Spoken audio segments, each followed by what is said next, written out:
भज गिरिधर गोविंद गोपाला। भजो मुरली मनोहर नंद लाला। भजो मुरली मनोहर नंद लाला। भज गिरिधर गोविंद गोपाला। भज गिरिधर गोविंद गोपाला। भजो मुरली मनोहर नंद लाला। भजो मुरली मनोहर नंद लाला। भज गिरिधर गोविंद गोपाला। भज गिरिधर गोविंद गोपाला। बोलिए वृंदावन बिहारी लाल की जय। जय श्री राधे। जय जय श्री राधे।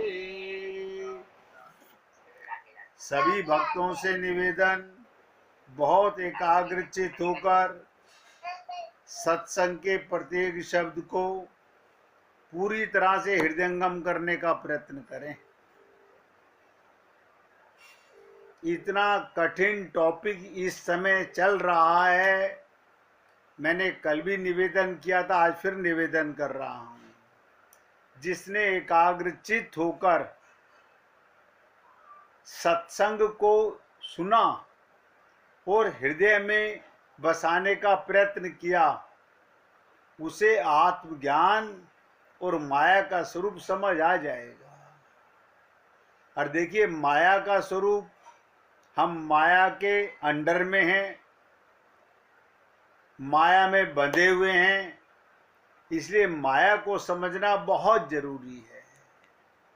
जब तक माया को नहीं समझेंगे, आप अपने आप को, आत्मज्ञान को नहीं समझ सकते।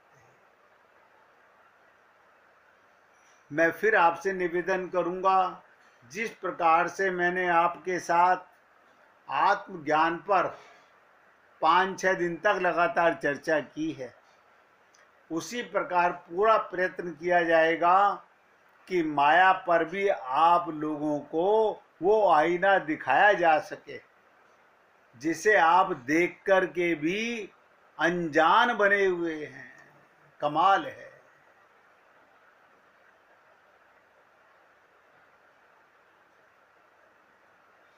हम माया के बंधन में हैं लेकिन नहीं मानते। हम आत्मा हैं, अपने को शरीर मानते हैं। माया माने भ्रम, अभ्रम माने धोखा।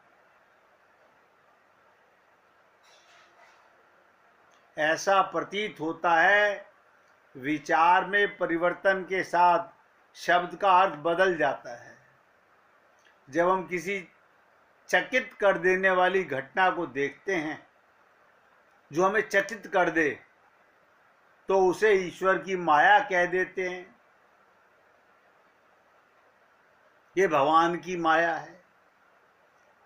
यहाँ माया का अर्थ भगवान की शक्ति है। व्यक्ति अपनी चतुराई से, अपनी चालाकी से, अपनी बुद्धि से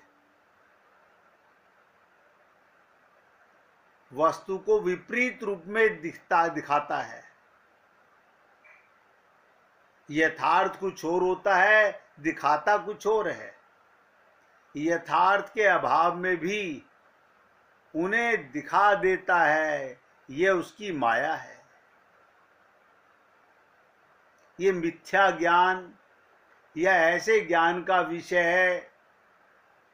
मिथ्या ज्ञान भी दो प्रकार का है, एक भ्रम और एक मति भ्रम। देखिएगा, हमारी बुद्धि पर ऐसा पर्दा पड़ गया। कैसा पर्दा पड़ गया? संत महात्मा कितना भी हमें समझाएं, कितना भी हमें रहस्य की बात बताएं, आत्मा के बारे में बताएं, परमात्मा के बारे में बताएं, लेकिन हमारी बुद्धि में अज्ञानता पूरी तरह से भरी हुई है। क्यों? ये क्यों समझ नहीं आता? क्यों हमारी बुद्धि भ्रमित होने से नहीं बच पा रही? क्योंकि अभी भी हम अपने मन और बुद्धि के गुलाम हैं। शरणागति शब्दों से नहीं, पूर्ण समर्पण, पूर्ण समापन। आप सोचिएगा, भगवान को तो आपने हमने देखा नहीं, और भगवान 24 घंटे साथ रहता है, 24 घंटे साथ रहता है, और उसको देखा नहीं, और कोई देख सकता भी नहीं। उसकी अनुभूति, अरे बाबा भगवान को तो छोड़ो, हम अपने आप को नहीं देख पाते, अपने आप को अनुभव नहीं कर पाते। क्या कारण है? ये माया का भ्रम है। ऐसे बड़े जंजाल में हम लोग फंस गए हैं, जिसे कहा गया कि माया महाठगनी हम जानी। और ये पहला जन्म नहीं है, आप और हम लोगों के अनंत जन्म गुजर चुके हैं, अनंत जन्म गुजर चुके हैं। हम सब लोग कभी न कभी अपनी बुद्धि के भ्रम के शिकार हुए हैं। कभी देखने वाले का और दिखने वाले के बीच में पर्दा पड़ जाता है, कभी वातावरण का मिथ्या ज्ञान का कारण हो जाता है। इसी को अविद्या कहते हैं। ऐसा समझिएगा, हम सब लोग अपने को ज्ञानी मानते हैं अज्ञानी। यही अविद्या है, जिसमें कोई एक नहीं, सभी मनुष्य फंसे हुए हैं।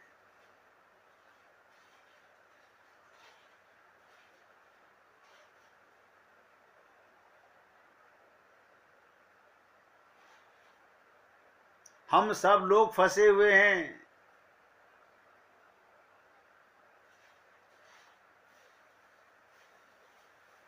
सब माया से बाहर निकलना चाहते हैं, लेकिन कोई प्रयत्न नहीं करता। कितने ही संत महात्मा आपको कहें कि कुरीतियां छोड़ दो, भय विचार छोड़ दो, परमात्मा सदा तुम्हारे साथ है, लेकिन हम किसी की नहीं मानते, ना भगवान की मानते, ना गुरु की मानते। कल मैं आपसे चर्चा कर रहा था कि भगवान कितनी बड़ी बात कह रहे हैं कि ब्रह्म लोक तक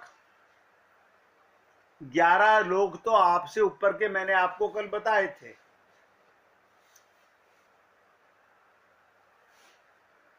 यानी ब्रह्म लोक तक आनंद में सर्वत्र एक सी अशांति है। स्वर्ग का राजा भी अशांत है, अतृप्त है, अपूर्णता रहती है। वास्तविक आनंद इन सबसे करोड़ों कोस दूर है, और जिसे पाने के पश्चात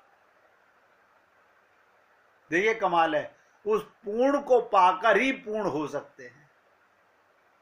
लेकिन हम लोग नहीं, हमारे को तो बस एक मकान चाहिए, हमारे को तो 1 करोड़ रुपया चाहिए, 10 करोड़ रुपए चाहिए, हमको तो एक बेटा एक पोता सा मिल जाए। कमाल है, कैसे अज्ञानी हैं, कैसे माया के बंधन में हम बंधे हुए हैं कि संतों से भी ये कूड़ा करकट मांगते हैं, परमात्मा से भी ये संसार मांगते हैं। कोई नहीं कहता कि मुझे आत्मज्ञान हो गया, मुझे इसी देह में भगवत प्राप्ति करनी है, नहीं कहते। जाने अनजाने में नहीं नहीं ऐसा नहीं है, हम पाना तो चाहते हैं लेकिन ऐसा है कि क्या, लेकिन पहले मैं ये काम कर लूं। कौन सा काम कर लो, कौन सा काम कर लो? आप करता हो ही नहीं, आप करने वाले कौन हो? हम कहते ना हम बच्चों की शादी कर लें, आप शादी करते हो, आप बच्चे पैदा करते हो, आप कमा के लाते हो। ये सब धोखा है, सब धोखा है। आज समझ नहीं आ रहा, बहुत देर हो चुकी है। इसलिए मैं तो आप पुण्य आत्माओं से निवेदन कर रहा हूं, अभी भी जाग जाओ, बहुत देर हो चुकी है।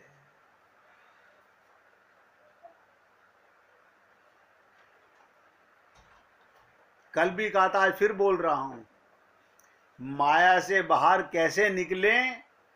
माया से बाहर निकलने का तरीका ये, आप अपनी सोचने की शक्ति को, विचारों की शक्ति को चरम स्तर तक बढ़ा लें।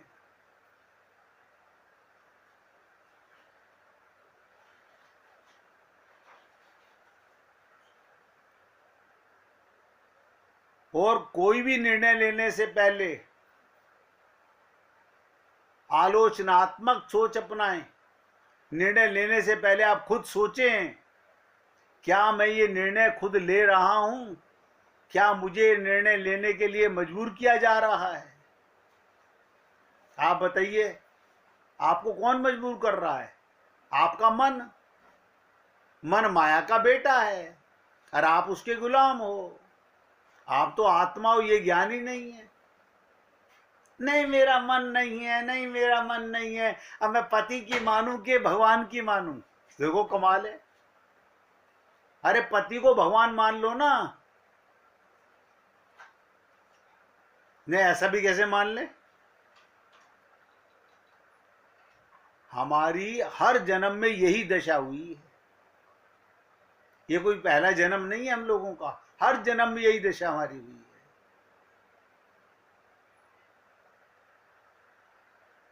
इसलिए आपको सबसे पहले अपनी आलोचनात्मक सोच का उपयोग करना सीखना चाहिए और आपको उन सभी चीजों का सेवन करना बंद करना होगा जिन चीजों को आपके लिए परोसा जा रहा है।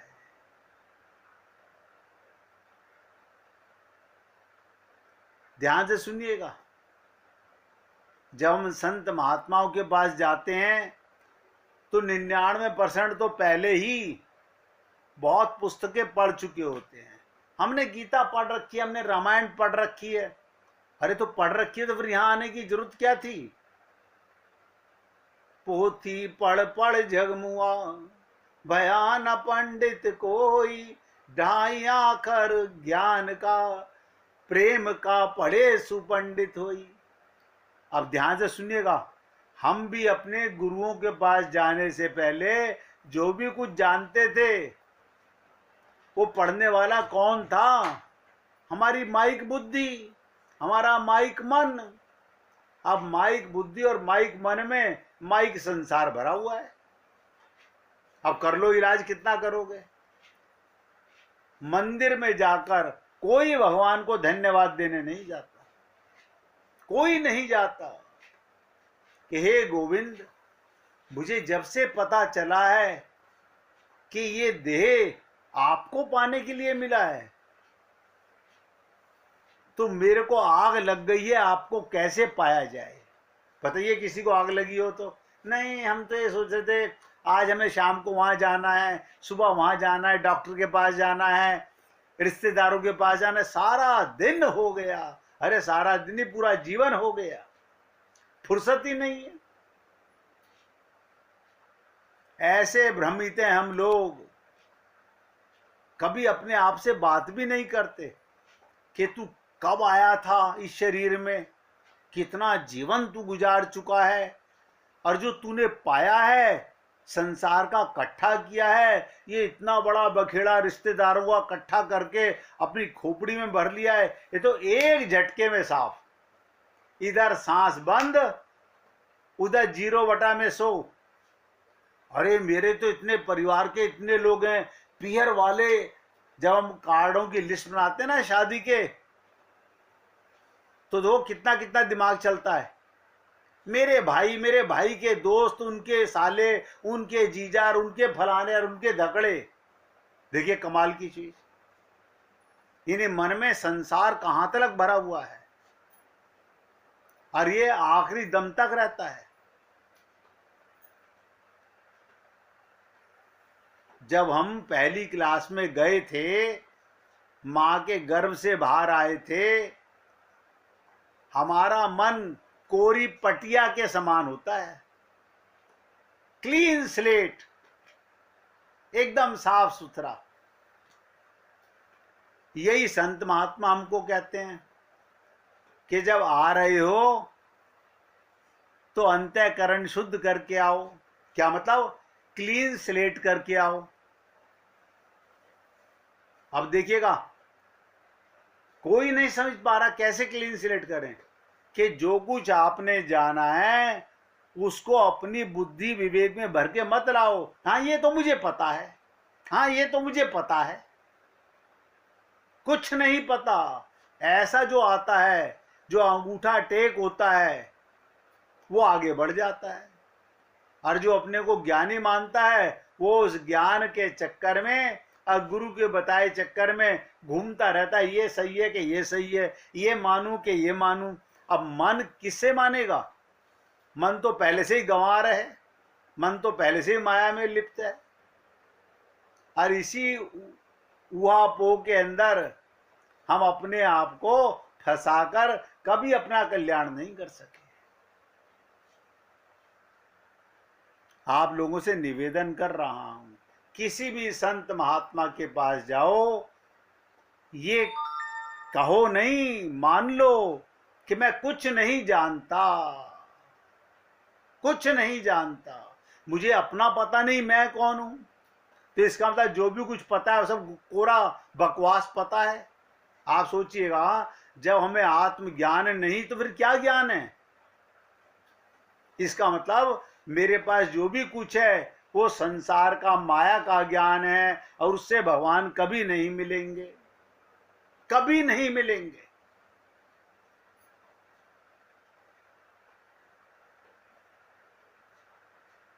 और मैंने आपसे कहा, हमारा मन शुरू में एकदम कोरी पटिया के समान होता है, जिस पर बाहर से निरंतर प्रभाव पड़ते रहते हैं। मम्मी ने कहा बेटा, हमने भी देखा मम्मी की तरह, वो हो ये मुझे बेटा कह रही हैं, ये मेरी मम्मी है।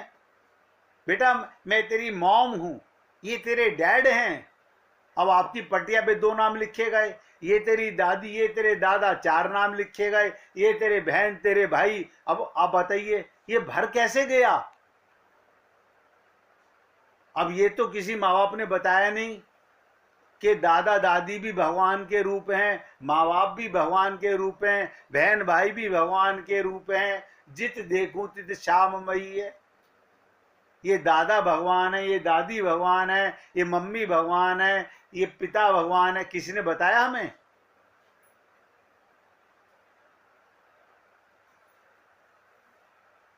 वही मम्मी ने कह दिया बेटा मेरी इनसे नहीं बनती है, ये मेरे दुश्मन है। आपके भी पटिया के ऊपर अंतःकरण में वो दुश्मन हो गया। ये पापा ने कह दिया मेरे दोस्त हैं, वो आपके अच्छे वाले अंकल हो गए। मम्मी ने कह दिया ये बुरे रिश्तेदार हैं, आपके मन में बुरी रिश्तेदारी आ गई। और हम सारा दिन उन्हीं की खिचड़ी पकाते रहते हैं। नहीं नहीं, उनसे तो हमारी बनती नहीं थी, हमारी मम्मी बोलती नहीं थी, हमारे पापा वहां जाते नहीं थे। सारा दिन यही। अब आप सोचिएगा, और गुरु संत महात्मा एक लाइन बोल देते हैं, अपना हृदय साफ करके आओ। उनका मतलब यही होता है, अपनी क्लीन स्लेट करके आओ। कोई नहीं जाता ना ना, ये आरती तो हमें पता ही है, भजन तो हम जानते हैं। अपना पता नहीं है, भजन हम जानते हैं। यानी मैं का पता नहीं, राम को हम जानते हैं, हम कृष्ण को जानते हैं, अपना पता नहीं है कि मैं कौन हूं।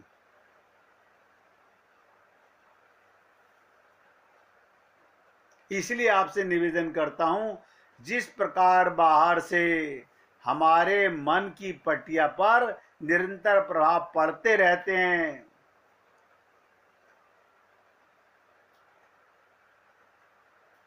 सभी घटनाएं देश की काल की घटती प्रतीत होती हैं।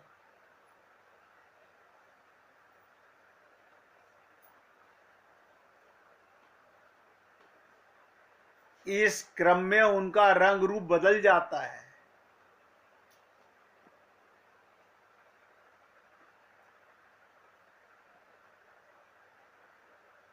माया में, भारत के अंदर मायावाद का प्रसिद्ध विवरण किया गया है। ब्रह्म सत्यम जगत मिथ्या, बताइए।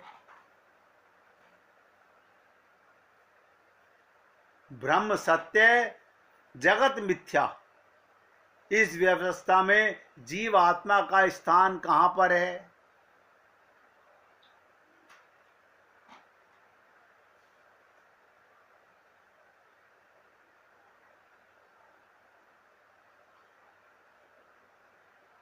ब्रह्म माया से आप तो होता है और अपने शुद्ध स्वरूप को छोड़कर ईश्वर बन जाता है।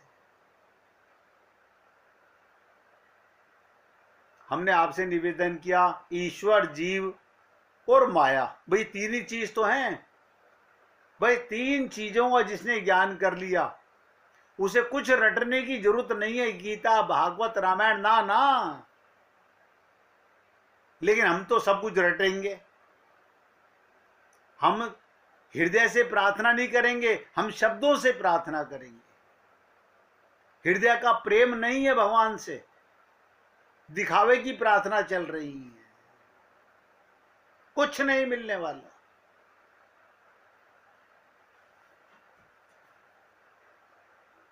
इसीलिए कहा गया, आत्मा और परमात्मा के अतिरिक्त जो कुछ भी सारा खेल होता है, यही माया भी अपनी दिल लगी के लिए खेल खेलता है भगवान।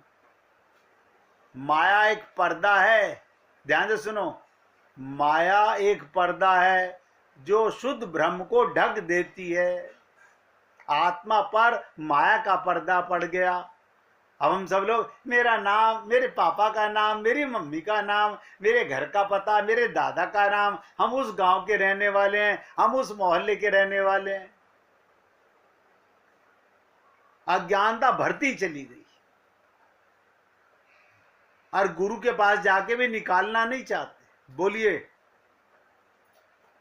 गुरुजी, क्वेश्चन है मेरा। बोलिए बोलिए। जब भगवान चाहते हैं कि सारे पुण्य आत्माएं मेरी शरण में आए, और हम भी चाहते हैं शरण में जाए, तो भगवान माया के चक्कर में हमें क्यों? ना ना ना ना, भाई साहब सुन लिए, माया के चक्कर से निकालने के लिए तो मनुष्य शरीर में लाए भगवान।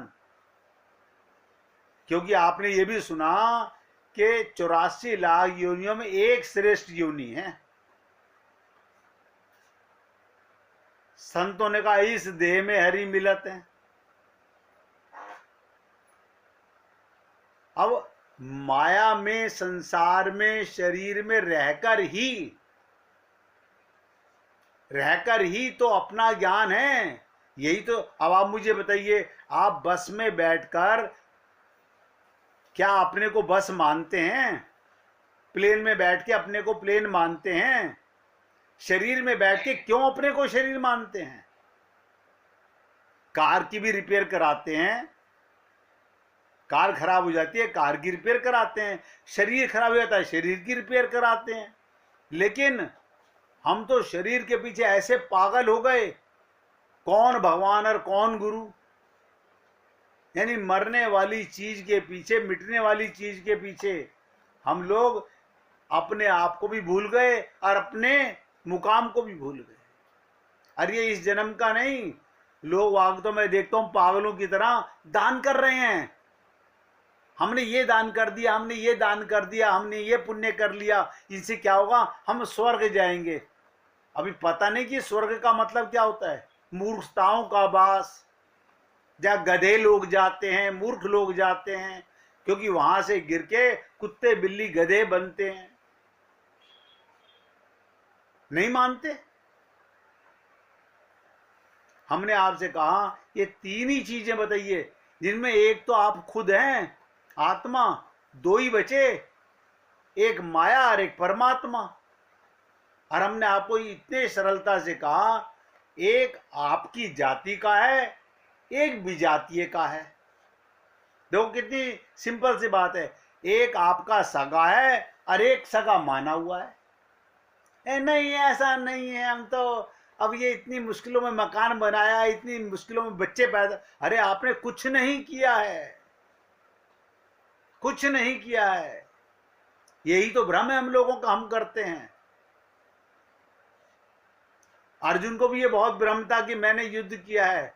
उसने तो युद्ध लड़ा ही नहीं, वो तो निमित्त मात्र था। भगवान का कीर्तन कीजिए, फिर चर्चा करते हैं। गोविंद